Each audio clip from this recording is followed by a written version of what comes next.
Le vecteur accélération moyenne. Donc vous avez une animation située sur le site internet LeTreweb qui vous permet donc de tracer des vecteurs accélération.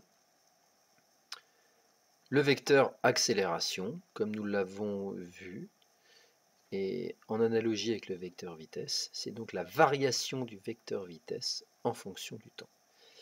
Comme on peut le voir donc sur le document qui vous est présenté, si on veut tracer l'accélération au point 4, c'est-à-dire ici, on réalise bien la soustraction de vecteurs, tel que vous l'avez fait dans le TP11. Donc le vecteur, je pars d'ici, je trace le vecteur V5. Arrivé au vecteur V5, je lui retranche le vecteur V3. Donc si je retranche le vecteur V3, je reviens à ce point. Et donc le vecteur V5 moins V3 est représenté en bleu et s'écrit également delta V, variation de vecteur vitesse. Donc voilà pour la construction géométrique du. Il est ensuite facile de déterminer cette variation de vecteur vitesse grâce à l'échelle qui est donnée.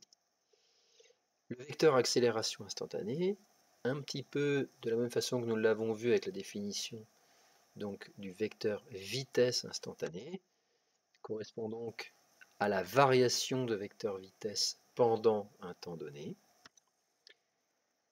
Le vecteur accélération est donc égal à delta V sur delta t à tout instant.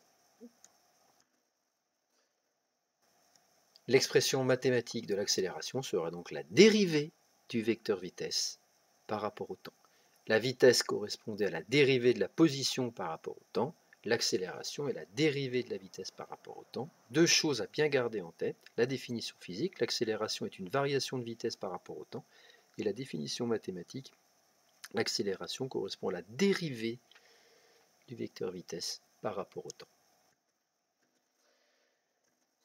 Ça amène évidemment à reprendre des éléments qui ont été vus dans la vidéo précédente. L'accélération est égale à la dérivée de la vitesse. Or, la vitesse est égale à Vx fois le vecteur unitaire, plus Vy fois le vecteur unitaire j.